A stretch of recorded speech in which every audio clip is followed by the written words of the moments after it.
जैविक उर्वरक का जो नेशनल नेटवर्क था, मैं 7-8 साल उससे जुड़ा रहा। मैंने पंतनगर यूनिवर्सिटी से पीएचडी किया था। वहां से मैंने आपके सूक्ष्म जीव विज्ञान में ही ये जो नाइट्रोजन फास्फोरस वाले बैक्टीरिया होते हैं, उन्हीं में मैंने पोस्ट डॉक्टरेट भी 2 बार किया। साथियों, हमने अपनी प्रयोगशाला में वो टेक्निक डेवलप करने की कोशिश की।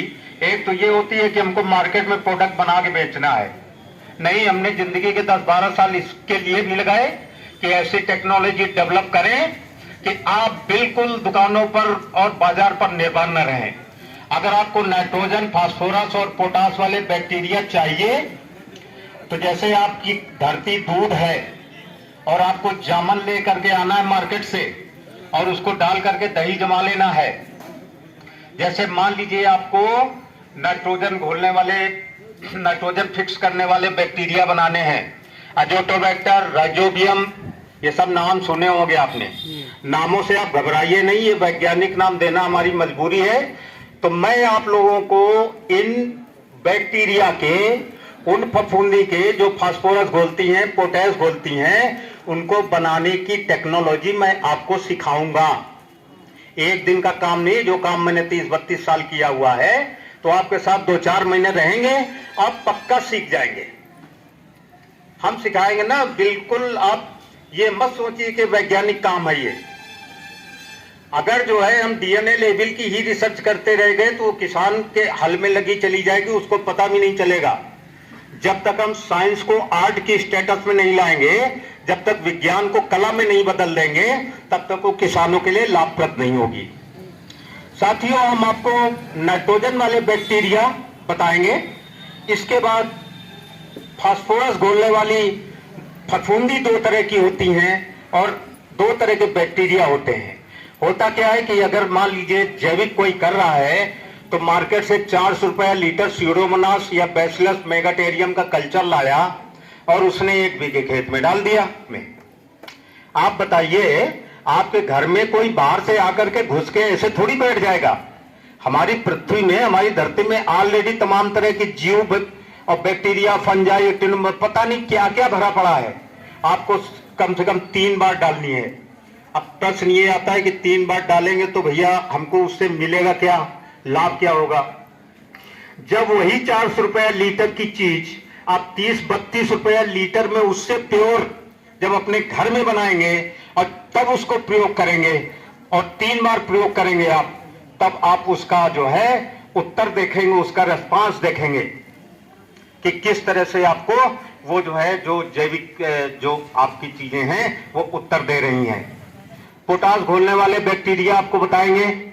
आप जो है पोटास के लिए आपको बहुत ज्यादा रासायनिक खादों में निर्भर नहीं रहना पड़ेगा। आप डीएपी के क्यों पीछे पड़े रहते हैं? 1400 रुपए की बोरी मिलती है ना, मिलती है 1400 की, और जिस दिन सरकार सब्सिडी हटा देगी ये 6000 की मिलेगी भैया। और जो 3-3 बोरी डालते हो ना आलू खेत में 1 बीघे में, तो सब जो है सब भूल जाओगे। 8 बोरी अभी से तैयार रहो। 48 50,000 का एक बीघे में अगर खाद डाल दोगे तो लेके क्या होगे? अभी से तैयार रहो कि हमको डीएपी का कोई ना कोई विकल्प तैयार करना है। और साथ में फास्फेट घोलने वाले 2 तरह की फफूंदी और 2 तरह के बैक्टीरिया डाल दीजिए, जो मात्र 100 रुपए में बन जाएंगे। और देखिए 1 बोरी डीएपी के 1.5 बोरी डीएपी का रिस्पांस मिलेगा आपको। कहते हैं कि जिंक सूक्ष्म तत्व है। कितनी जरूरत पड़ती है? लाखवें हिस्से में जरूरत पड़ती है। और कंपनियां आपको कहती हैं कि साहब 1 एकड़ में 1 किलो से कम मोनोजिंक नहीं छिड़काव करना। और आप ताजुब मानेंगे कि 28 ग्राम जिंक की जरूरत पड़ती है 1 एकड़ के अंदर। हम उन वैज्ञानिक के चेले हैं जिन्होंने खैरा डिजीज का, धान में खर्रा बीमारी आती है ना जो, जिंक की कमी के कारण, तो उसको खोजा था डॉक्टर नेने, डॉक्टर यशवंत लक्ष्मण नेने। उन वैज्ञानिक ने खोजा था।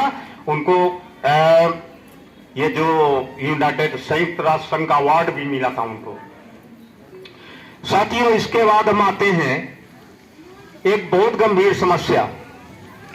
वो ये है कि आपके चना में, मूंग में और आपके मसूर में, अरहर में, और आपकी जितनी ये भिंडी हो गई और टमाटर, बैंगन, मिर्च, इनमें उकठा लगता है। जो टमाटर बोने वाले या इन सब्जियों को बोलने वाले लोग हैं वो जानते हैं कि पेड़ लदा खड़ा हुआ है और अगर हम रिश्तेदारी में 2 दिन के लिए चले गए, लौट के आएंगे तो लोटा हुआ मिलेगा, इतने इतने फल लगे होंगे और बर्बाद हो जाएगा। आज तक कोई भी केमिकल भारतवर्ष क्या पूरे विश्व में नहीं बना है जो कि उकठा बीमारी को कंट्रोल कर ले जाए। और पीछे किसके पड़ जाए, कहने के फ्यूजेरियम से उकठा हो रहा है। मैंने पूरे भारतवर्ष की उकठा वाली फ्यूजेरियम की प्रजातियां इकट्ठी करवाई थी। फ्यूजेरियम जो जिससे उकठा होता है, और हमने देखा कि उकठा अकेले नहीं आता, 6-7 तरह की फफूंदी और होती हैं नुकसान करने वाली, जो कि जब आती हैं तब ये उकठा और जड़ सड़न और ये तना सड़न बीमारियां पैदा होती हैं। साथियों, वो भी सब आपको बताएंगे। आपको घर में आप वो इलाज करेंगे, अपने बीज शोधित करेंगे और मिट्टी को शोधित करेंगे, और अगर आप प्रयोग करेंगे तो वो जो है 100% आपकी जो है उकठा बीमारी का इलाज हो जाएगा। उसका इलाज वैज्ञानिकों के पास नहीं, आपके पास है। वैज्ञानिक तो क्या करते हैं, सिर्फ आपको रिसर्च करके दे सकते हैं, उसका जो इम्प्लीमेंटेशन है, उसको जो क्रिया में लाना है, वो आपको ही करना है। साथियों, एक चीज समझ लीजिए कि लागत कम करने की बात आती है तो अब हम लोग आते हैं टॉनिक, माइक्रोन्यूट्रिएंट, ये सब चीजें आप मार्केट से खरीद के लाते हैं कि भैया ये फसल वर्धक टॉनिक है, ये माइक्रोन्यूट्रिएंट है, सूक्ष्म पोषक तत्व कि दिया तो गड़ा निकल आया। कुछ मेहनत आपको करनी पड़ेगी, कुछ लगना पड़ेगा, और कुछ पाने के लिए, माने बहुत कुछ पाने के लिए कुछ तो खोना पड़ेगा। तो अगर आपका प्रयास इनके प्रयास में शामिल हो जाएगा